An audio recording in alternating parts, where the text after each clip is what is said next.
Hello and welcome to Hope Tushant. I hope you are in best of your health and spirit. बहुत से students मुझसे पूछते हैं कि सर कौन से कॉन्स्टिट्यूशनल अमेंडमेंट्स इंपॉर्टेंट है और उसमें भी क्या पढ़ें, कितना डेप्थ तक पढ़ें, क्योंकि एक अमेंडमेंट बहुत से आर्टिकल्स को अमेंड करता है। तो कौन से अमेंडमेंट्स इंपॉर्टेंट है उस अमेंडमेंट में।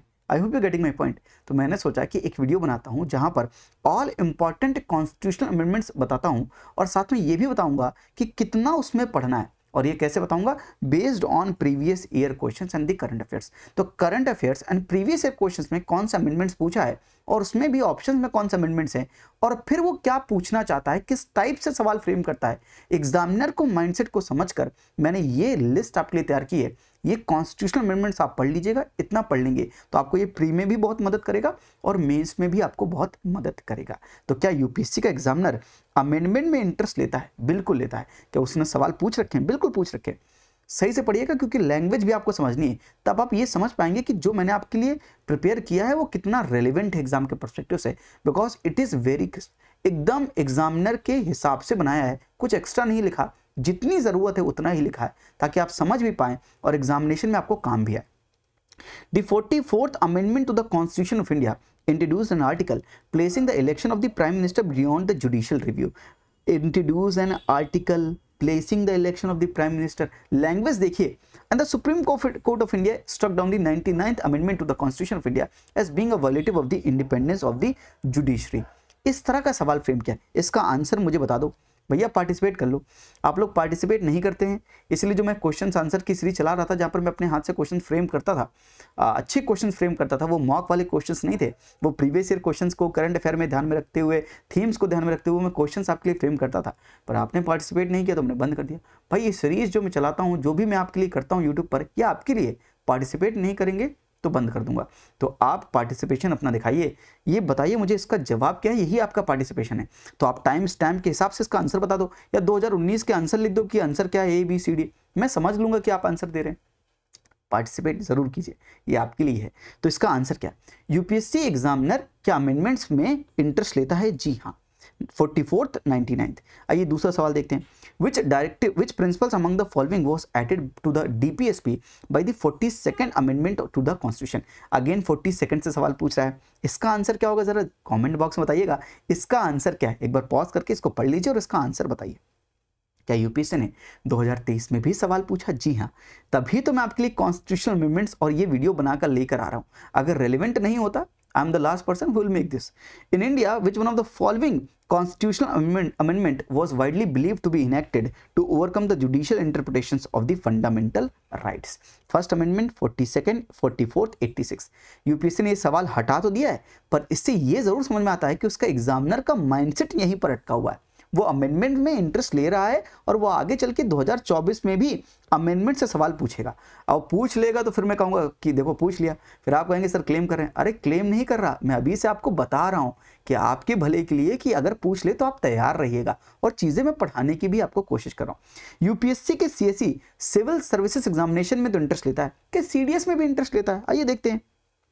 Which one of the following amendments to the Constitution of India has introduced reservation in education and in public employment for people from the economically weaker section? EWS का ये amendment तो बड़ा easy है, इसका answer बताओ भाई। CDS 2 2023 का question है, 2023 का क्वेश्चन है, 2024 में बन सकता है।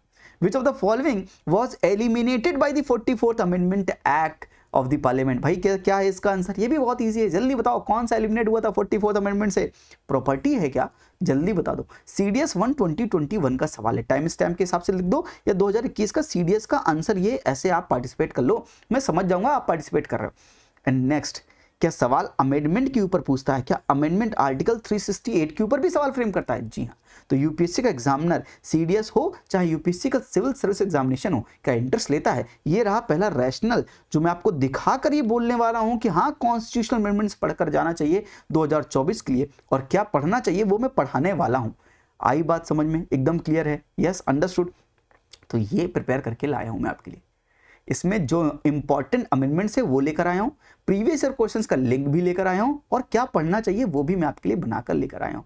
मेहनत अच्छी लग रही है तो अभी तक देख रहे हो, लाइक नहीं किया क्या? शेयर कर दो, सब्सक्राइब कर लो। अरे अच्छा लग रहा है ना? जो चीज़ें मैं आपको समझा रहा हूँ वो लॉजिकल तो है ना, दिमाग में बैठ तो रही हैं। अब आइए जो चीज़ें मैं आपको समझाने वाला हूँ उसको समझिए और अपनी कॉपी में नोट डाउन कर लीजिए कि हाँ ये इंपॉर्टेंट है, ये आपको सर प्री में भी काम आएगा और मेंस में भी बहुत काम आएगा। चलिए, क्या आर्टिकल 368 इज इंपॉर्टेंट? आइए इसको समझ लेते हैं। यूपीएससी ने सीडीएस 2021 में सवाल पूछा था, इसका जवाब आपको जरूर देना है। Which of the following statement regarding the constitutional amendment is correct? The procedure for the amendment to the constitution is provided in article 368। The procedure, क्या पावर भी है? क्या आर्टिकल 368 में ये भी लिखा है कि power to amend the constitution? ये पावर अगर पहले नहीं लिखा था ओरिजिनल कॉन्स्टिट्यूशन में तो मुझे बताइए which amendment added the word power in the article 368? ये सब चीजों के जवाब देते रहिएगा। आप जवाब देंगे तो थोड़ा सर्च करेंगे तो कुछ चीजें समझेंगे, और समझेंगे तो एग्जामिनेशन में काम आएगी, क्योंकि ये वो एरियाज है जहां पर यूपीएससी का एग्जामिनर इंटरेस्ट ले रहा है। सर आपको समझना पड़ेगा कुछ चीजें। Bill to amend the Constitution of India can be introduced in the either house of the Parliament, and the special procedure in Article 368 vests constituent power upon the ordinary legislation। इसका answer क्या है जल्दी से बता दो। तो क्या article 368 itself is very important? Yes sir. तो एक बार बेरेक्ट खोलकर, बेरेक्ट क्या होती है जहां पर सिर्फ आर्टिकल दिए होते हैं, वो खोलकर एक बार आर्टिकल 368 की लैंग्वेज पढ़ लेना, आपको बहुत मदद होगी सर। अगर आप मेरी बात समझेंगे तो आपके नंबर बड़े अच्छे आएंगे। जिस हिसाब से मैं आपको चीज़ें समझा रहा हूँ, जिस रैशनल समझा रहा हूँ, एक बार रैशनल पकड़ लो, फिर किसी का हाथ पकड़ने की जरूरत नहीं, आप खुद ही इंडिपेंडेंट बन जाओगे, आपका दिमाग खुद ही चलने लगेगा और आप किसी भी यूट्यूब चैनल पर डिपेंड नहीं रहोगे या किसी भी कोचिंग इंस्टीट्यूट पर डिपेंडेंट नहीं बनोगे। मेरी बात मानो, जो मैं आपको समझा रहा हूँ वो तरीका समझ लो, तरीका समझना बहुत जरूरी है। आइए कुछ अमेंडमेंट्स दिखाता हूँ जो मेरे पर्सपेक्टिव से बड़ा इंपॉर्टेंट है। First constitution amendment act 1951 in India, which one of the following constitution amendment? ये 2023 का सवाल था। इसके ऑप्शन में फर्स्ट भी था, 42nd, 44th, 86। तो अगर फर्स्ट लिखा हुआ है ऑप्शन में तो फर्स्ट में बताऊंगा क्यों।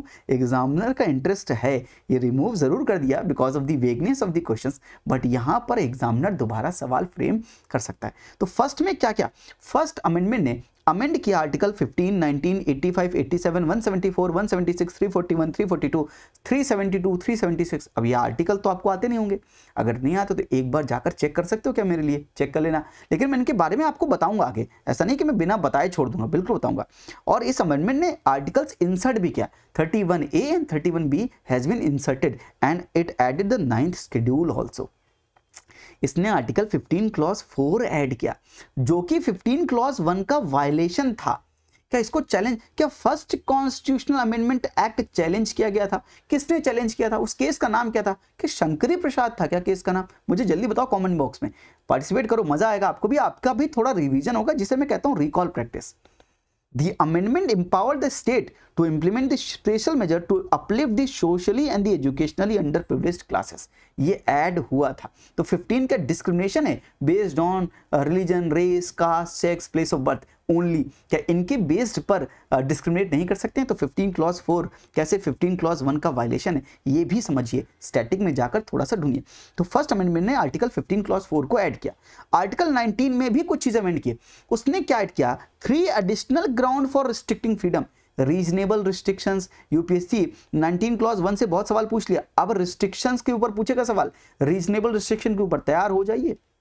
3 additional grounds for restricting the freedom of speech and expression were added। तो स्पीच एंड एक्सप्रेशन को रिस्ट्रिक्ट करने के लिए रीजनेबल रिस्ट्रिक्शन लगाए गए। 3 मोर ग्राउंड ऐड किए गए। कौन कौन से? एक public order, maintaining friendly relation with the foreign states and prevention of the offence incitement. ये 3 रिस्ट्रिक्शंस ऐड किए गए and these restriction were deemed as reasonable, thus making them justiciable। I hope you're getting my point। And it was established that any state trading or nationalization of a trade or a business by the state would not be invalidated on the grounds of infringing the right to trade or conduct business। तो ये दोनों चीजें आप समझ लीजिएगा, मैं important चीजें लिख कर ला रहा हूं। एज इट इज अगर क्वेश्चन आ गया, एज इट इज अगर स्टेटमेंट फ्रेम्ड आ गया तो आपकी चांदी हो जाएगी, आपकी भल्ले बल्ले हो जाएगी। मुझे थोड़ा सा ब्लेस कीजिएगा, वहीं पर बैठ कर ब्लेसिंग दीजिएगा और अपना आंसर टिक करिएगा, और 2 नंबर आपकी झोली के अंदर, 2 नंबर आपकी झोली के अंदर। वाह क्या राइम किया। आर्टिकल 31A क्लॉज ऐड किया गया, तो फर्स्ट अमेंडमेंट ने ऐड किया। Saves 5 categories of laws from being challenged and invalidated on the grounds of violation of the fundamental right. 5 तरह के 5 कैटेगरीज के लॉज हैं, उनको ये सेव करता है ताकि ये इस ग्राउंड पर चैलेंज ना किया जा सके, ये फंडामेंटल राइट का वायलेशन है इस ग्राउंड पर। Acquisition of state, taking over the management of the properties, amalgamation of the corporations, modifying rights and the director shareholders and modifying mining lease। ये 5 कैटेगरीज ऐड की गई from being challenged and invalidated on the grounds that it is violation of the fundamental rights। तो ये बिल्कुल पढ़ लीजिएगा 31A sorry। And Article 31B provided blanket ban to laws put under the 9th schedule from the judicial review। तो जो भी 9th schedule के अंदर डाल दिया जाएगा, जुडिशरी उसका रिव्यू नहीं कर सकता। ये फर्स्ट कॉन्स्टिट्यूशनल अमेंडमेंट एक्ट में आया। तो 9th schedule कहाँ से आया? और एक सवाल पूछा था कि अमेंडमेंट के बारे में, और पूछा था किसके, कौन प्राइम मिनिस्टर थे उस समय। एक प्रीवियस क्वेश्चन ऐसा भी है, मैं लगा कर नहीं लाया पर मैं अभी रिकॉल कर पा रहा हूँ। 9th schedule में आज की डेट पर मुझे बताइए, ऑन द प्रेजेंट डेट आप क्या सुप्रीम कोर्ट 9th schedule को क्या जुडिशरी रिव्यू कर सकती है? क्या जुडिशियल रिव्यू संभव है? 9th schedule में अगर कोई चीज, कोई भी एक वर्ड अगर वो बेसिक स्ट्रक्चर को वायलेट करेगा तो judiciary can struck down that thing. तो 9th schedule में भी जो चीजें होंगी वो बेसिक स्ट्रक्चर का वायलेशन नहीं होना चाहिए, ये याद रखिएगा, ठीक है। आर्टिकल 85, 87 भी ऐड किया गया। 85 में made changes regarding the sessions of the parliament, summoning, proroguing, इनके बीच में चेंजेस बनाए गए। नॉट दैट मच इंपॉर्टेंट, पर लिख कर लाया हूं ताकि कभी पूछ लिया। और जो आप देखते हैं कि president to address the first session after the each general elections of the to the house of the people and at the commencement of the first session of the each year, ये 87th article भी यहां पर modify किया गया था। Article 174 and 176 में भी changes किए गए थे। जैसे कि आपने देखा 85, 87 ये यूनियन के बारे में, in the same manner article 174 and 176 ये स्टेट के कॉन्टेक्स्ट में है, ठीक है। तो article 174 made changes regarding the session of the state legislature and so is the article 176 जहां पर गवर्नर जो होगा first session after each general election वो एड्रेस करेगा, और साथ में जो हर एक सेशन का जो फर्स्ट सेशन होगा, commencement of the each year जो फर्स्ट सेशन होगा वो गवर्नर करेगा। तो सेम गवर्नर एंड प्रेसिडेंट यहां पर चेंज है। अदरवाइज जो आर्टिकल 85, 87 जो यूनियन के लिए, वही 174, 176 स्टेट्स के लिए। यहां तक समझ में आया? चलिए, 9th schedule ऐड किया गया to protect the land reforms and the other laws included in it from being the from the judicial review, ताकि जो भी लैंड रिफॉर्म्स है उसको जुडिशरी रिव्यू ना कर पाए, क्योंकि right to property is a fundamental right at that time. तो ये रहा फर्स्ट कॉन्स्टिट्यूशनल अमेंडमेंट के बारे में कुछ इंपॉर्टेंट चीजें जहां से यूपीएससी इंटरेस्ट लेकर सवाल बना सकता है। ये चीजें याद कर ली। फर्स्ट अमेंडमेंट बड़ा था और जो चीजें इंपॉर्टेंट थी मैं आपके लिए लगाकर लाया हूं, इतना ही पढ़ना है और आपका काम बन जाएगा। ये मेंस में भी आपके बहुत काम आएंगे। उसके बाद 24th अमेंडमेंट बड़ा इंपॉर्टेंट है, क्योंकि 24th अमेंडमेंट एक बड़ी चीज की थी, अमेंडेड द आर्टिकल 13 एंड 368। तो आर्टिकल 13 जो है उसका एक क्लॉज 4 ऐड किया, and this is very very much important. अगर आपको इसका पीछे का बैकग्राउंड नहीं पता है तो जरूर जाकर पढ़िएगा, आपको बहुत इंपॉर्टेंट चीज पता चलेगी। आर्टिकल 13 क्लॉज 4 क्यों ऐड किया गया था? Nothing this article shall apply to any amendment of the constitution made under article 368। यानी आर्टिकल 13 क्लॉज 4 बोलता था कि लॉज की डेफिनेशन में जो चीजें आती हैं उसमें constitutional amendment is not a law.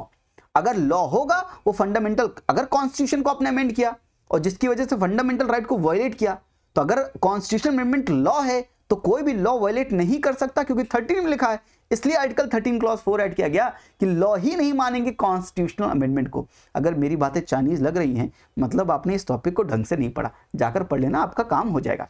और article 368 it provided expressly the parliament has the power, The Parliament has the power to amend any provision of the Constitution। Procedure पहले लिखा था, क्या पावर वर्ड ऐड किया गया, and the amendment further made it obligatory for the president to give us his assent। तो constitutional amendment bill को president ascent देगा ही देगा, उसको विथहोल्ड नहीं कर सकता, उसको रिटर्न नहीं कर सकता। कॉन्स्टिट्यूशनल अमेंडमेंट बिल आएगा तो प्रेसिडेंट को सिर्फ एक चीज बोलनी है, yes sir. When the constitutional amendment bill was presented to him, तो उनको असेंट देनी ही पड़ेगी। ये आर्टिकल 368 के बारे में हो गया। Parliament has the power to amend any provisions of the constitution, ये एक्सप्रेसली वर्ड पावर मेंशन किया गया आर्टिकल 368 में, जो कि 24th अमेंडमेंट 1971 में किया गया। बिल्कुल याद रखिएगा, इंपॉर्टेंट है। और उसके बाद 25th अमेंडमेंट 1971, इसने आर्टिकल 31C ऐड किया। याद है 39B and C directive principle of state policy और फंडामेंटल राइट्स के बीच में लड़ाई चल रही थी। तो directive principle of state policy 39BC will be above 14, 19 and 31। हालांकि 31 बाद में हटा दिया गया, 31 कौन से अमेंडमेंट्स हटाया जरा मुझे बताइए। और 31 से इसी के बारे में बात करता है, यही बोलता है, ये पूरी लैंग्वेज है। लैंग्वेज एक बार कॉन्स्टिट्यूशन की लैंग्वेज सुना देता हूं, उसके बाद जो इंटरप्रिटेशन है उससे आप समझ जाएंगे। Saving of laws giving effect to certain DPSP, ऐसे लॉज को सेव करेंगे जो किसी डीपीएसपी को इफेक्ट दे रहे होंगे। Notwithstanding anything contain in article 13, article 13 में कुछ भी लिखाओ, इसका मतलब होता है सिंपल, मैं आर्टिकल समझाना मेंटरशिप स्टूडेंट्स को सिखाता हूं, आर्टिकल्स याद करवाता हूं, बड़े इजीली याद होते हैं। Notwithstanding anything contain in article 13 means कुछ भी लिखाओ आर्टिकल 13 में, doesn't matter. No law giving effect to the policy of state towards securing the principles specified in the subclause B, subclause B and C of the article 19 shall be deemed to be void on the ground that it is inconsistent with or it takes away or abridges any of the rights conferred by the article 14, 19, 31। यानी कुछ भी लिखा हो article 13 में, अगर 39 BC में कुछ भी करेंगे they will be above 14, 19 and 31। Simple language में जो मैंने एक लाइन लिखी थी वही मतलब है इसका। और इंटरप्रिटेशन में यही लिखा है, it stipulates that any law enacted to the implement the DPSP article 39 B and C cannot be challenged on the ground of the infringement of the right under article 14, 19 and 31। यानी इस ground पर आप challenge नहीं कर सकते 39 B and C को कि article 14, 19 and 31 का वायलेशन पर है, ठीक है। The provision stand in the position of the DPSP and the constitutional in the constitutional framework. I hope you got the point. तो डीपीएसपी हार्मोनियस कंस्ट्रक्शन आपने सुना होगा, यू नो इस प्रिंसिपल ऑफ हार्मोनियस कंस्ट्रक्शन क्या होता है, जरा comment में बताइएगा। क्या इसी के बारे में कि डीपीएसपी और फंडामेंटल राइट के बीच में एक सिनर्जी बना कर रखेंगे, एक हार्मोनियस कंस्ट्रक्टिव काम करेंगे ताकि दोनों हैंड इन हैंड यानी मिडिल पाथ से चल सके, ठीक है। So this is about the 25th amendment जिसने आर्टिकल 31C ऐड किया। तो 31A और B किसने ऐड किया था, 31A and B was added by the first amendment act, और यहाँ पे 25th अमेंडमेंट ने 31C भी ऐड किया। 31 को हटाया भी गया, कौन से अमेंडमेंट से 31 आर्टिकल 31 को हटाया गया मुझे जरूर बताइएगा।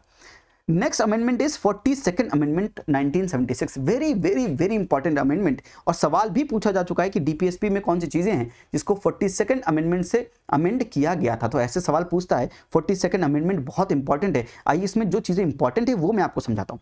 Almost all the part of the constitution, including the preamble and the amending clause, were changed by the 42nd amendment. It was the naughty amendment, and the some new articles and sections were inserted. 42nd amendment 1976 में आ रहा था, उस समय पर देश में emergency चल रही थी, और आप समझ सकते हैं कि सेंट्रलाइजेशन एक मेजर रोल प्ले कर रहा था अमेंडमेंट्स में भी। कॉन्टेक्स्ट समझेंगे तो एग्जामिनेशन में बहुत चीजें याद रहेगी। और इसी अमेंडमेंट ने क्या किया, दिया पार्लियामेंट को unrestrained power to amend any part of the constitution. ये बोलते हैं कि पार्लियामेंट के पास इतनी पावर है कि पार्लियामेंट किसी भी पार्ट को चाहे तो अमेंड कर सकता है, and there would be no limitation whatever to on the constituent power of the parliament to amend the constitution. लो भैया, मतलब पार्लियामेंट इज सुप्रीम, और हमारे केस में क्या है, कॉन्स्टिट्यूशन इज सुप्रीम। तो कॉन्स्टिट्यूशन सुप्रीम है, neither the parliament, neither the executive, not the judiciary, no organ of the government, no organ of the state is supreme, only the constitution is supreme, because constitution ही चीजों को create कर रहा है, constitution ही आगे के काम कर सकता है। वो हालांकि अलग बात है कि सुप्रीम कोर्ट के पास यानी जुडिशरी के पास पावर है टू इंटरप्रेट द कॉन्स्टिट्यूशन। तो जब ये पावर दी गई, ये पावर कब दी गई, 42nd अमेंडमेंट में, याद रखेंगे नॉटी अमेंडमेंट है, और ये सेंट्रलाइज करेगा यानी पार्लियामेंट को ज्यादा पावर देगा। लेकिन इस चीज को फिर जुडिशरी ने क्या बोला, tata bye bye. In the Minerva Mill case of 1980 the judgment makes it clear that the constitution and not the parliament is supreme, that the constitution not the parliament is supreme। याद रखेंगे बात, याद रखिए जब भी सवाल पूछा जाए कि which is supreme, तो बिल्कुल याद रखिएगा कौन सुप्रीम है, कॉन्स्टिट्यूशन सुप्रीम है। जस्ट अ सेकेंड, एक चार्जर लगा लूं, और उसके बाद मेरी बैटरी एकदम चार्ज है। हाँ, ये थोड़ा लैपटॉप की बैटरी हिल गई है, जस्ट अ सेकेंड, ठीक है भाई, यस डन। तो मिनर्वा मिल केस कहता है कि constitution is supreme, not the parliament, and in this case court added 2 features to the list of basic structure. और इसी केस में 2 बेसिक स्ट्रक्चर के पार्ट को ऐड किया गया, judicial review and the balance between fundamental right and DPSP. DPSP और fundamental right के बीच का बैलेंस बनाना एक बेसिक स्ट्रक्चर का पार्ट है, और जुडिशरी रिव्यू कर सकती है चीजों को, ये भी बेसिक स्ट्रक्चर का पार्ट है, तो कोई इसको छीन नहीं सकता। एंड जजमेंट, द जजेस ruled that the limited amending power parliament की लिमिटेड अमेंडिंग पावर है, itself is a basic structure या basic feature of the constitution of India. So इस केस को याद रखिएगा, ये पूरा केस आप मेंस में एज इट इज ये यूज कर सकते हैं as a argument in giving opinion in any question, जहां पर आप सुप्रीम कोर्ट के जजमेंट्स को कोट कर सकते हैं। याद रखिए जो ये चीज मैं करवा रहा हूं ये बड़ी कॉम्प्रिहेंसिव और बड़ी ही क्रिस्प एकदम टू द पॉइंट है, आपको मजा जरूर आ रहा होगा। अभी तक लाइक नहीं है क्या, तो मैं तो अब कुछ नहीं बोल सकता। चलिए, तो यहाँ पर जो ये चीज़ 40 सेकंड से हुई थी उसका मैंने रेफरेंस 1980 तक आपको जजमेंट तक दे दिया ताकि आपकी जो थ्रेड्स हैं कनेक्ट हो जाएं डॉट्स। चलिए next, article 74 was amended and it was explicitly stipulated that the president shell act in accordance with the advice of the council of minister. तो 40 सेकंड से बोला गया कि काउंसिल मिनिस्टर जो एडवाइस देगा चुपचाप प्रेसिडेंट तुमको मानना है, बस और कुछ नहीं करना है। शैल एक्ट का मतलब होता है कि करना ही पड़ेगा, प्रेसिडेंट कुछ नहीं कर सकता। जो एडवाइस काउंसिल मिनिस्टर्स देंगे प्रेसिडेंट को माननी ही पड़ेगी। प्रेसिडेंट रिटर्न भी नहीं कर सकता, रिटर्न करने की पावर जो है, रिकंसिडरेशन की पावर है, वो 44th अमेंडमेंट में अभी आपको दिखाऊंगा, वो वहां पर कनेक्ट हो जाएगा। 74 आर्टिकल को याद रखिएगा कि president shell act in accordance with the advice of the council of minister. इसकी कोई स्टोरी याद है क्या आपको? जवाहरलाल नेहरू, इंदिरा गांधी, अगर कोई स्टोरी याद है तो आपको कनेक्ट और ज्यादा हो जाएगा। Article 358 and 359 were amended to allow the suspension of the fundamental rights and suspension of enforcement of any of the rights conferred by the constitution during an emergency। तो आर्टिकल 358 एंड 359 को भी amend किया गया ताकि fundamental rights का जो suspension होगा उसको अलाउ कर सकें, and suspension of the enforcement of any of the rights conferred by the constitution during an emergency. समझिए किसके बारे में बात करें, इमरजेंसी का ही पीरियड चल रहा है। And it added new articles in the DPSP, article 39A, जरूर जाकर पढ़िएगा 39A क्या है, 43A क्या है, 48A है क्या। 48A क्या एग्रीकल्चर के बारे में है क्या, एनिमल हस्बेंड्री के बारे में, जल्दी जाकर चेक करके बताओ। 43A क्या पार्टिसिपेशन तो नहीं था, लिविंग वेजेस के बारे में मुझे याद नहीं आ रहा, आप मुझे कमेंट बॉक्स में बताएंगे। और 39A किसके बारे में था, बताएंगे नहीं बताएंगे, मुझे याद नहीं है, मान लिया मैंने, मुझे याद नहीं, आपको याद है एक बार कमेंट में मुझे बता दो, ठीक है। तो ये आर्टिकल्स पढ़िएगा, इसमें अमेंड किया गया है। जब भी कोई चीज ऐड होती है 39A लगता है आगे, ऐसे आर्टिकल ओरिजिनल होगा तो 39 लिखा होगा, एडिशन हुआ यानी अमेंडमेंट हुआ, अगर A लिखा है तो अमेंडमेंट हुआ। जैसे कि मैंने आपको देखा 31A, 31B and 31C। 31C 25th amendment and 31AB first constitution amendment act. तो याद रखिए 39B, 43A एंड 48A ये तीन जो है अमेंड किए गए थे बाई द 42nd अमेंडमेंट। और एक आर्टिकल और है, और आर्टिकल है 43B कोऑपरेटिव सोसाइटीज के बारे में, वो ऐड किया गया था किसमें, वो ऐड किया गया था 97th कॉन्स्टिट्यूशनल अमेंडमेंट एक्ट। जरूर जाकर देखिएगा, ये सब बहुत इंपॉर्टेंट है। 43A किसके बारे में है मुझे बिल्कुल याद नहीं आ रहा, अभी क्लिक नहीं कर रहा, कुछ मैनेजमेंट ऑफ द इंडस्ट्रीज कुछ था, अभी याद नहीं आ रहा दोस्तों, वरना मैं आपको जरूर बताता। मुझे जरूर बताइएगा कमेंट बॉक्स में। हिट नहीं करा, क्लिक नहीं करा अभी, I am sorry again. Granted power to the president in consultation with the election commission to disqualify member of the state legislature and previously this power was in the hands of the governor। तो इसने क्या किया, president granted the power to the president in the consultation with the election commission to disqualify the member of the state legislature। State legislature को हटाने की power पहले governor के पास थी, लेकिन इसने नॉटी अमेंडमेंट ने क्या किया, ये पावर प्रेसिडेंट साहब को दे दी। इलेक्शन कमीशन ऑफ इंडिया के कंसल्टेशन से प्रेसिडेंट के पास ये पावर आ गई। अभी ये स्टैंड नहीं है, अभी क्या स्टैंड है, अगर एमपी का डिस्क्वालिफिकेशन होता है on the ground of the constitutional amendments, article जो होते हैं कॉन्स्टिट्यूशन में जो ग्राउंड्स दिए हैं उसके हिसाब से अगर आपको एमपी को हटाना है तो president in consultation with the election commission वो आप रिमूव करेंगे, लेकिन स्टेट के केस में गवर्नर इन कंसल्टेशन करेगा। आई hope you getting my point. तो ये जो नॉटी अमेंडमेंट किया गया है जहां पर प्रेसिडेंट को पावर दे दी गई स्टेट लेजिस्लेचर के एमपीज के एमएलएस के ऊपर भी, ये गलत बात थी और इसको फिर यहां पर 44th अमेंडमेंट ने ओवर रूल भी किया। 44th अमेंडमेंट ने article 192 was resubstituted and was changed. If any question arises as to whether a member of the house of the legislature of a state has become a subject to any of the disqualification, the question shall be referred for the decision of the governor and his decision shall be final. The governor shall obtain the opinion of the election commission of India in such cases. I hope you got the point. तो governor के पास ही present day में भी power है। Disqualification एक important zone है, election का time चल रहा है, डिस्क्वालिफिकेशन क्वालिफिकेशन ये सब चीजें तैयार करके जरूर जाइएगा। तो ये नॉटी अमेंडमेंट जो 42nd अमेंडमेंट था, इसने प्रेसिडेंट को जो पावर दी थी, उसके बाद 44th ने वो पावर गवर्नर को वापस दे दी। आर्टिकल 105 जो है अमेंड किया 42nd ने, और इसने क्या किया, each house of the parliament and its member committee has the right to evolve their power, privileges and immunities, ये चीज दे दी। एंड सिमिलरली जैसे 105 एमपीज के लिए, ऐसे 194 स्टेट के केस में स्टेट लेजिस्लेचर के एमएलएस के लिए हैं। ऐसे ही दोनों को यहाँ पर पावर दी गई, इनको पावर दी गई, राइट दिया गया, तो right to evolve their powers, privileges and immunities, यानी ये इवॉल्व भी कर सकते हैं। Two new clause 4A and 26A were inserted into the Article 366 of the Constitution, which defined the meaning of the terms central law and the state law. तो central law और state law की meaning क्या होगी in terms की, इसके लिए भी कुछ अमेंडमेंट्स किए गए, उतना इंपॉर्टेंट नहीं है, पर ये इंपॉर्टेंट है। It froze the delimitation of the constituencies for election to the Lok Sabha and the state legislature assemblies until after the 2001 census of India. तो ये चीज याद रखिएगा, डिलिमिटेशन क्या होता है, क्या डिलिमिटेशन कमीशन होता है, उसका कोई भी ऑर्डर क्या जुडिशरी रिव्यू कर सकती है, मुझे जल्दी से कमेंट बॉक्स में बताइए। साथ में इस 42nd अमेंडमेंट ने Article 312, which makes the provision for all India services, was amended to include the all India judicial services. तो all India judicial services को भी Article 312 की दायरे में लाया गया by the 42nd amendment। And जाहिर सी बात है प्रेम्बल को चेंज किया गया, प्रेम्बल में SSI वर्ड को ऐड भी किया गया। सॉवरेन डेमोक्रेटिक रिपब्लिक जो था उसको sovereign socialist secular democratic Republic किया गया। जो यूनिटी ऑफ नेशन था उसको unity and integrity of the nation में चेंज किया गया। और यूपीएससी बहुत सवाल भी पूछता है, 2021 में भी सवाल पूछा था कि बताइए क्या कॉन्स्टिट्यूशनल स्टेटस था ऑन दी 26 जनवरी 1950, मतलब बिना अमेंडमेंट के क्या था,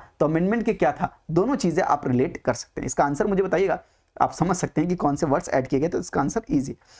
so this was about the 42nd amendment 1976। ये बड़े इंपॉर्टेंट चीजें हैं जो मैंने आपको समझाई, नोट डाउन करते रहिए, बहुत इंपॉर्टेंट है प्री एंड मेंस के पर्सपेक्टिव से। बार बार मैं बोल रहा हूँ, ये वीडियो अंत तक देखिएगा, मैं प्रीवियस क्वेश्चन का रेफरेंस दे देकर और पूरी मेहनत करके आपके लिए वीडियो बना रहा हूँ। आप भी सुनेंगे, पार्टिसिपेट करेंगे तो मुझे भी अच्छा लगेगा।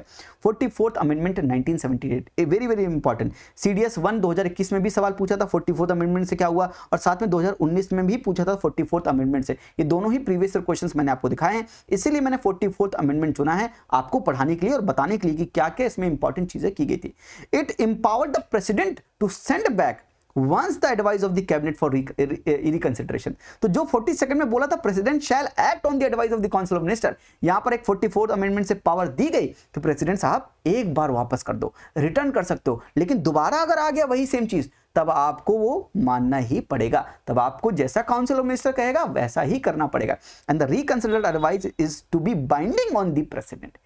And it replaced the term internal disturbance with the armed rebellion। कहां पर, नेशनल इमरजेंसी आर्टिकल 352 के केस में इसने इंटरनल डिस्टर्बेंस को रिप्लेस किया आर्म्ड रिबेलियन से। क्योंकि इंटरनल डिस्टर्बेंस, किसको इंटरनल डिस्टर्बेंस समझेंगे, कोई भी चीज इंटरनल डिस्टर्बेंस हो सकती है, उसके हिसाब से फिर आप नेशनल इमरजेंसी लगा देंगे क्या। इसलिए थोड़ा सा प्रिसाइज करने के लिए हमने आर्म्ड रिबेलियन का टर्म जो है इंट्रोड्यूस किया by 44th amendment to the constitution of India.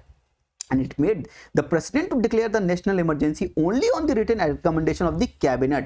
President सिर्फ कैबिनेट के रिटन रिकमेंडेशन से ही नेशनल इमरजेंसी लगा सकता है। तो ये कैबिनेट वर्ड पहले ओरिजिनली कॉन्स्टिट्यूशन में नहीं था। By 44th amendment to the Constitution of India, in the Article 352, we have added the word cabinet। I hope you understanding all the things. मैं पॉलिटी का टीचर नहीं हूं, मैं इकोनॉमी का टीचर हूं, but trying my best to teach you polity also. जो important चीजें हैं वो आप तक पहुंचाने के लिए पूरा प्रयास मैं कर रहा हूं। And it also deleted the right to property, जाहिर सी बात है, right to property from the list of the fundamental rights, इसको डिलीट किया 44th अमेंडमेंट ने। जो सवाल आपने पढ़ा भी था कि बताइए प्रॉपर्टी के बारे में, राइट टू प्रॉपर्टी 2021 में सवाल भी पूछा था कि किसके लिए अवेलेबल है, सिटीजन के लिए या एनी पर्सन के लिए, इन्हीं दो में से आंसर था। मुझे बताइए कमेंट में आंसर क्या है। तो राइट टू प्रॉपर्टी एलिमिनेट भी किया गया और it has been made a legal right under article 300A of the Indian constitution. Now it is a constitutional right, आप समझ सकते हैं कॉन्स्टिट्यूशन में है। और ये राइट टू प्रॉपर्टी ये सिटीजन के लिए है या पर्सन के लिए, बस मुझे ये चेक करके बताइएगा क्या इसका आंसर भी है क्या। मुझे एक बार जरूर बताइएगा। And 44th amendment also give the constitutional protection to the publication in the newspaper of the true reports of the proceedings of the parliament and the state legislature. This is about the 44th amendment. जो चीजें important थी वो सारी चीजें मैं बता दी, चाहे वो इमरजेंसी से हो, चाहे वो प्रेसिडेंट के लिए रिकमेंडेशन वाली बात हो, चाहे कैबिनेट का वर्ड इंट्रोड्यूस हो, चाहे राइट टू प्रॉपर्टी हो, चाहे आर्टिकल 20 एंड 21 हो रही, ये तो नहीं बताया। Provided that the fundamental rights guaranteed by the article 20 and 21 can not be suspended during national emergency. 44th constitution amendment की देन है। याद रखिएगा, इन सब चीजों को बहुत जरूरी है। चलिए अब आते हैं 52nd amendment of the constitution 1985। तो जो इंपॉर्टेंट है वही कर रहे हैं। 1 किया, 24 किया, 25 किया, 42 किया, 44 किया, अब 52 कर रहे हैं। तो सब करेंगे तो मर जाएंगे, इसलिए सब नहीं करेंगे, जो इंपॉर्टेंट है सिर्फ वही करेंगे। और इस 42nd को हम 91st अमेंडमेंट से लिंक भी करेंगे, क्योंकि 42nd अमेंडमेंट, 42nd बोल रहा हूँ, 52nd, 52 माफ कीजिएगा, इतने वर्ड्स हो। 52nd अमेंडमेंट जो हुआ था उसको 91st अमेंडमेंट से लिंक करेंगे, क्योंकि बीच में 2 केस भी हुए थे। एक की हो तो होलोहन केस था और एक लिली थॉमस केस था। ये दोनों केस को ऐड करके फिर 91 से 91st से हम कनेक्ट करेंगे तो आपको बेहतर समझ में आएगा, एक चेन समझ में आई थी। तो 52nd कॉन्स्टिट्यूशन अमेंडमेंट 1985 क्यों ऐड किया था? Anti defection. याद है, इसने आर्टिकल 101, 102 एंड 190 एंड 191 ये दोनों स्टेट के लिए आर्टिकल्स हैं और ये दोनों यूनियन के लिए आर्टिकल्स है। तो 101, 102 एंड 190 एंड 191 इनको अमेंड किया।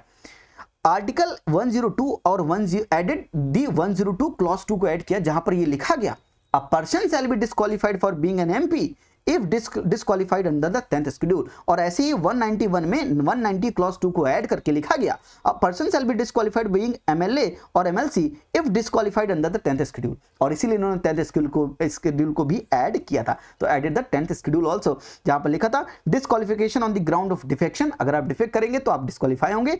disqualification not applied to in the case of the split of the 1/3 members breaking away। तो पहले ये 1/3 था ओरिजिनली, बाद में ये 2/3 हुआ है। ये कब हुआ 2/3 ये मैं बताऊंगा आपको, इसलिए गलत नहीं लिखा है दोस्तों।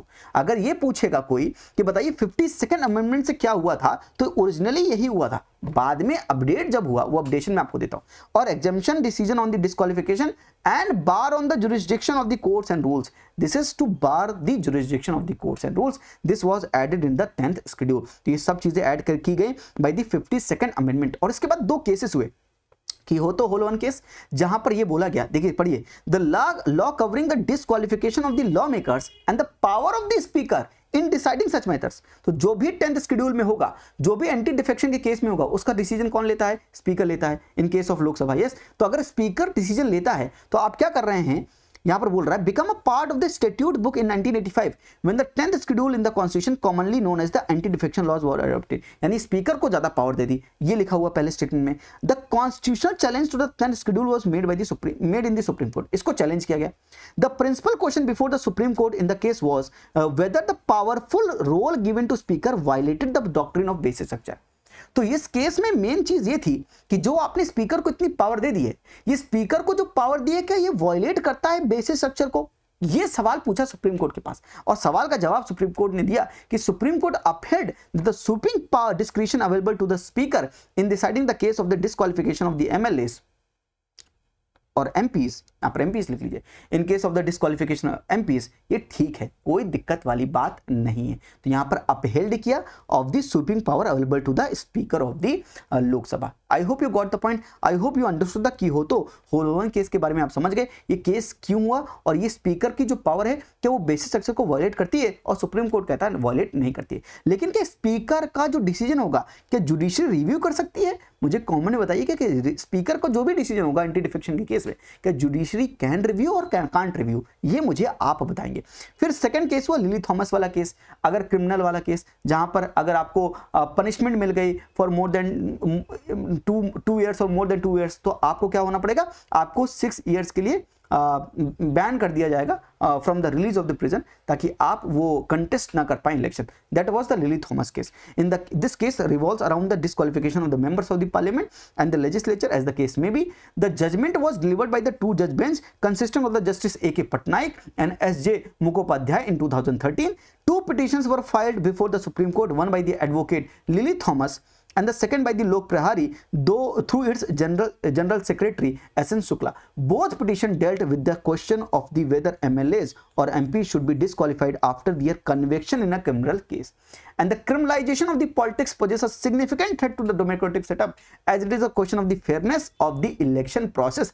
और ये बहुत बड़ी चीज है सर, अगर आप मेंस में ऐसी चीजें यूज करेंगे ना, आपको बहुत अच्छे मार्क्स मिलेंगे. And the apex court in this judgement upheld the section 8 clause 4 of the RPA act 1951. RPA बड़ा इंपॉर्टेंट इलेक्शन ईयर है, इसलिए मैं सब कुछ चीजें आपको कनेक्ट करके बता रहा हूं.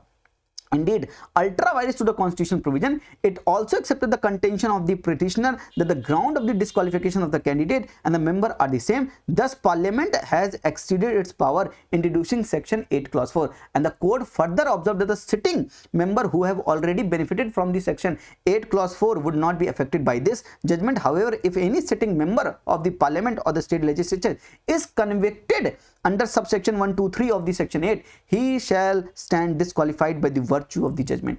तो एक बार राहुल गांधी वाला केस करंट अफेयर में था, उसका कॉन्टेक्स्ट हो गया और प्रीवियस ईयर क्वेश्चंस पे पूछे जाते हैं. ये इंपॉर्टेंट आर्टिकल है, ये इंपॉर्टेंट है 10th शेड्यूल. इस शेड्यूल के बारे में बहुत ढेर सारे PYQs हैं, मैं वो चिपका के नहीं लाया आपके लिए, पर आई होप यू रिकॉल देम. ये इंपॉर्टेंट है इसलिए मैं आपको बताया. तो ये लिली थॉमस केस इंपॉर्टेंट है, क्योहोतो होलोहन केस इंपॉर्टेंट है, और इन्हीं को अगर हम 91st अमेंडमेंट से लिंक करें, कहाँ है 91st, ये है 91st, और ये रहा 10th schedule. The provision of the 10th schedule anti defection law permitting to the exemption from disqualification in case of split by 1/3 of the member of the legislature party has been deleted. Disqualification not to apply in the case of the merger by the 2/3 member breaking away. तो जो 1/3 था उसको 2/3 किया गया by the 91st Constitutional Amendment Act. समझ गए? तो हमने कैसे 52 को एक केस, फिर दूसरा केस, और फिर 91st कैसे हमने कनेक्ट किया. आई hope you understood this point. Yes, तो ये हमारा कंप्लीट हो गया. 52nd अमेंडमेंट बड़ा इंपॉर्टेंट अमेंडमेंट था. आइए नेक्स्ट आते हैं 61st अमेंडमेंट 1989. बड़ा ही सिंपल है. इसने आर्टिकल 326 को अमेंड किया. क्या था?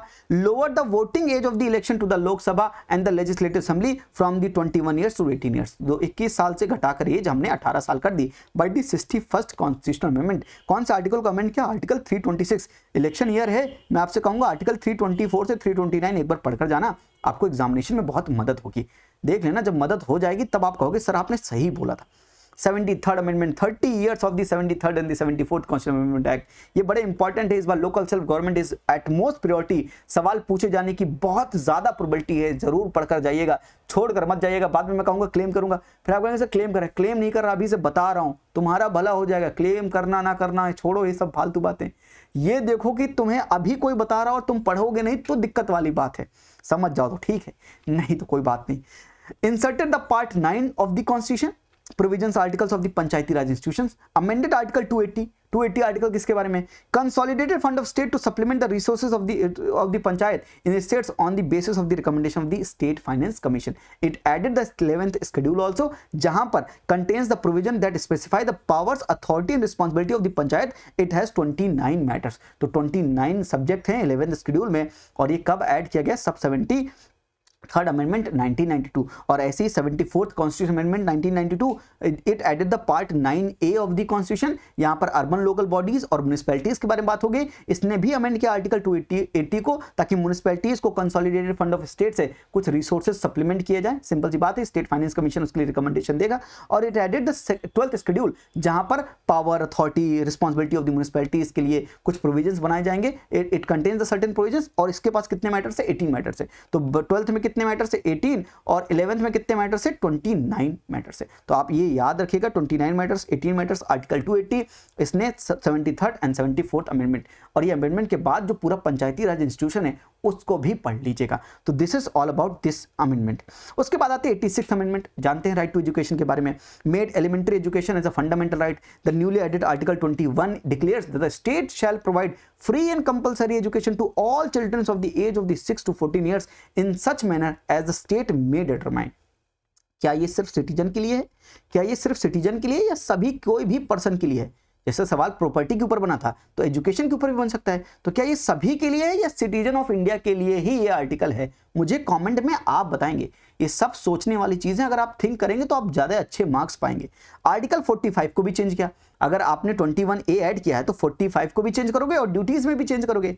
Change the subject matter of article 45, जहां से 6 to 14 ईयर्स लिखा था, अब यहां पर अर्ली चाइल्डहुड केयर लिख दिया गया for all the children until they complete the age of 6 year. तो जो पहले 6 to 14 था, अब वो 0 से 6 ईयर्स हो गया। I hope you got the point. And fundamental duty को ऐड किया गया, which read that it shall be the duty of the every citizen of India who is a parent और guardian to provide the opportunity for education to his child और ward between the age of 6 to 14 years. इसने article 51A के add किया। Yes, तो क्या ये 11th duty है? कितनी ड्यूटीज हैं फंडामेंटल ड्यूटी में, और उस ड्यूटी को एक बार जरूर जाकर पढ़िएगा, ये इंपॉर्टेंट है। 86th amendment to the constitution of India is very much important, जो मैंने आपको बताया। 91st में हमने थोड़ा सा एंटी डिफेक्शन पढ़ लिया, और चीजें क्या की गई 91st से, इट अमेंडमेंट द आर्टिकल 75, 164, तो जो 75 यूनियन के लिए है वही 164 स्टेट्स के लिए। It insert the new article 361B and it amended the 10th schedule जो हमने पढ़ा था। तो 75 में इसने 75(1)A एंड 75(1)B ये ऐड किया। इसमें क्या था, ये सवाल पूछे गए हैं, the total number of the ministers including the prime minister in the central council of ministers shall not exceed the 15% of the total strength of the Lok Sabha. ये 15% वाला एक बार प्रीवियस ईयर क्वेश्चन में 10% का डेटा देके पूछा था। CDS CAPF में कोई सवाल था जहां पर 10% of the total strength of the Lok Sabha ऐसे करके एक सवाल फ्रेम किया गया था। ये सवाल कहां से था? ये 91st कॉन्स्टिट्यूशनल अमेंडमेंट था। ये पढ़ते तो हैं पर कहां पढ़ते हैं, ये भी आज क्लियर हो रहा है। 75(1)B, it the member of the either house of the parliaments belonging to any political party who is disqualified under the ground of the defection shall also be disqualified to be appointed as minister. जो disqualify हो गया वो minister भी नहीं बनेगा। It will also be disqualified from being appointed as a minister. बड़ा important line है, ये दोनों पढ़कर जाइएगा। इसके बारे में सवाल पूछा, इसके बारे में भी सवाल पूछ सकता है।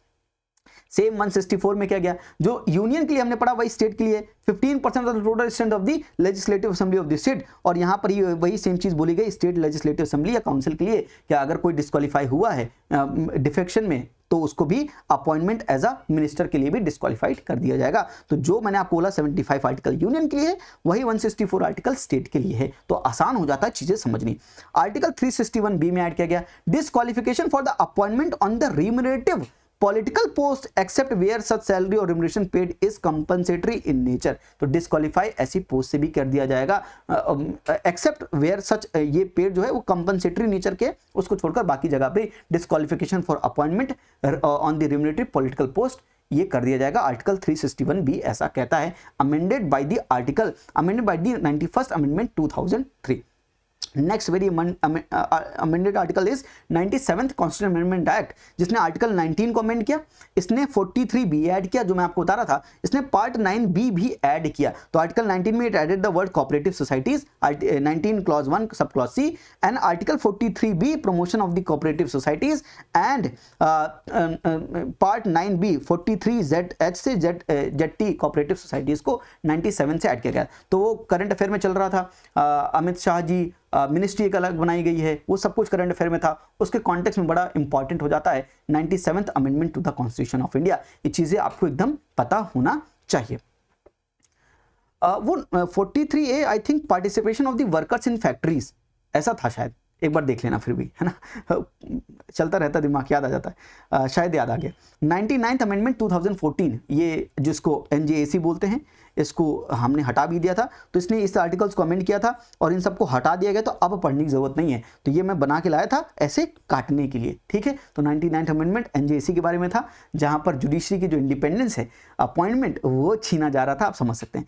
100th अमेंडमेंट इंपॉर्टेंट है, land boundary agreement. Land boundary agreement, यहां से सवाल बन सकता है। It amended the first schedule of the constitution. With in this act following definitions were given. Acquired territory क्या होता है, अपॉइंटेड डे क्या होता है, इंडिया बांग्लादेश एग्रीमेंट भी हुआ। Yes, gave effect to the acquiring of certain territories by India and transfer of certain other territories to Bangladesh through the exchange of the enclaves and the retention of the adverse possessions in pursuance of the Land Boundary Agreement of 1974 and its protocol of the 2011. For this purpose, the Amendment Act amended the provision relating to the territories of the 4 states Assam, West Bengal, Meghalaya, Tripura in the first schedule of the Constitution of India. तो ये seeding के case में constitutional amendment चाहिए होता है, इसलिए land boundary agreement के case में हमने कॉन्स्टिट्यूशनल अमेंडमेंट भी किया, 100th amendment to the constitution of India. Now it is important to read 101 constitution amendment act, जो जीएसटी के बारे में बात करता है, बड़ा इंपॉर्टेंट है। जीएसटी से सवाल भी पूछे गए, जीएसटी से फिर भी सवाल आगे भी बन सकते हैं, ये बड़ा इंपॉर्टेंट आर्टिकल है, जरूर पढ़ के जाएगा। तो यहाँ पर जीएसटी रिजीम के बारे में बात की। It inserted the article 246A special provision with respect to goods and services tax and insertion of the article 269 levy and collection of the goods and services tax in course of the interstate trade और commerce and insertion of the article 279A, जहां पर GST council के बारे में बात हुई, और इसने अमेंड किया article 248, 249, 250 and 271 and also made reference made to article 246A. Amendment of the article 268 and omission of the article 268A. 268 में लिखा है excise duty on the medicinal and toilet preparations omitted, and the amendment of the article 269A, 286, 366, 368 ज्यादा मत पढ़िएगा, कोई बात नहीं, एक रेफरेंस देने के लिए। Amendment of the 6th schedule inserted taxes on the entertainment and the amusement, and amendment of the 7th schedule जहाँ पे petroleum products, tobacco and tobacco products and liquors exempted from GST। ये GST से कहां पर लिखा है exempt होते हैं जो चीजें, ये amendment of the 7th schedule में लिखा हुआ है कि सब कैसे किया गया है 101 कॉन्स्टिट्यूशनल अमेंडमेंट एक्ट 2016 से। Yes, next amendment 102nd amendment amended the article 338, ये इंपॉर्टेंट हो सकता है। It inserted the article 338B जहां पर conferred a constitutional status to the national commission for backward classes which was set up in 1993 by an act of the parliament. तो जो statutory power body थी उसको constitutional body बनाया गया by the 102nd constitutional amendment act, और it inserted the article 342A also empowered the president to spy the socially and educationally backward classes SEBC in relation to a state or union territory after the consultation with the governor, and it amended the article 366 जहां पर SEBC means such backward classes as deemed under article 342A लिखा हुआ है। तो यहाँ पर 102nd amendment हो गया जिसने national commission for backward classes को एक कॉन्स्टिट्यूशनल स्टेटस दिया। 103rd अमेंडमेंट जो सवाल पूछा गया था EWS के बारे में, इसका आंसर है डी। 103rd अमेंडमेंट ये बड़ा इंपॉर्टेंट है। Allowed the state to make provision for the reservation of up to 10% of the seat for economically weaker section of the citizen in admission to educational institution including private educational institutions whether aided और unaided by the state except the minority education institutes. ये कहाँ लिखा है minority वाली बात, article 2930 याद कीजिए। This reservation of up to 10% would be in addition to the existing reservation, and इसने आर्टिकल 15 क्लॉज 6 को एंड 16 क्लॉज 6 को भी ऐड किया। आर्टिकल 15 एंड 16 में 15 क्लॉज 6 एंड 16 क्लॉज 6 ऐड किए गए by 103rd amendment to the constitution of India. Then आया 104th amendment जिसने आर्टिकल 334 को अमेंड किया, extended by 10 years of the deadline for the cessation of the reservation of the seats in the Lok Sabha and the state legislative assembly for the members of the scheduled caste and scheduled tribe। तो SC/ST का reservation बढ़ा दिया गया और Anglo Indians का reservation खत्म कर दिया गया। Remove the reserve seats for the Anglo Indians in the लोक सभा एंड द स्टेट असेंबलीज। तो एंग्लो इंडियंस का खत्म, स्टेट में SC और ST का एक्सटेंड किया गया बाय 104th अमेंडमेंट। फिर आया 105th amendment. It amended the clause 1, clause 2 of the article 342A and article 366(2)(c) and 338(b)(9 and introduced the 348 clause 3। ये याद नहीं होगा कोई बात नहीं, आर्टिकल्स बस रेफरेंस के लिए, बट मेन चीज ये लिखी हुई है। Restored the power of the state government and union territories to identify the social and the educationally backward classes taken away by the 102nd amendment। तो जो पावर 102nd से खींच ली थी उसी को रिस्टोर करने के लिए 105th अमेंडमेंट बनाया गया। Last is 106 amendment 2023, very important, जहां पर आप बात करेंगे लैंडमार्क विमेन रिजर्वेशन बिल, है ना, ये आपने पढ़ा भी होगा। यस, बड़ा इंपॉर्टेंट है। 106 amendment inserted the article 330A, 332A, 334A, amended article 239AA। ये यूटी के बारे में बात करता है, बाकी लोकसभा के बारे में बात करेंगे। आर्टिकल 338 बात करता है reservation of women in the Lok Sabha including SC/ST, 1/3 of the total seats का रिजर्वेशन वुमेन के लिए होगा लोकसभा में। आर्टिकल 332A बोलता है reservation of the women in the state legislative assemblies including the SC/ST, 1/3 of the total seats. And 334A बोलता है reservation to become effective after the delimitation undertaken and the census is conducted। तो immediate effect से नहीं होगा। 239AA add किया गया जो कि NCT ऑफ दिल्ली के लिए, reservation of women in the NCT of Delhi including the SCs 1/3 of the total seats, reservation to be provided for 15 years and can be extended। और कौन एक्सटेंड कर सकता है? Parliament by law. Parliament by law will extend, अपने आप extend नहीं होगा, इसको एक्सटेंड किया जा सकता है। अगर 15 ईयर्स कंप्लीट हो गए, ये ईयर से माफ कीजिएगा, 15 ईयर्स कंप्लीट हो गए, उसके बाद अपने आप बंद हो जाएगा अगर आपने एक्सटेंड नहीं किया, simple. Rotation of seats reserved after each delimitation, ठीक है। तो ये रहा 106 अमेंडमेंट एक्ट जो कि लैंडमार्क विमेन रिजर्वेशन बिल के बारे में बात कर रहा है। ये आई होप कि ये जितने अमेंडमेंट्स मैंने आपको बताए, ये अमेंडमेंट्स आपको मदद जरूर किए होंगे। So these are amendments. हमने 50 मिनट पढ़ा, पर in these 50 minutes crisp, concise, to the point हमने इंफॉर्मेशन पढ़ी of all the important amendments और लिंक करके हमने चीज समझी। अगर कोई भूल चूक मुझसे हो गई हो तो क्षमा प्रार्थी हूँ, कॉमन में बता दीजिएगा। अगर कहीं पर कोई भी गलती हो गई हो तो रेक्टिफाई भी कर लिया जाएगा।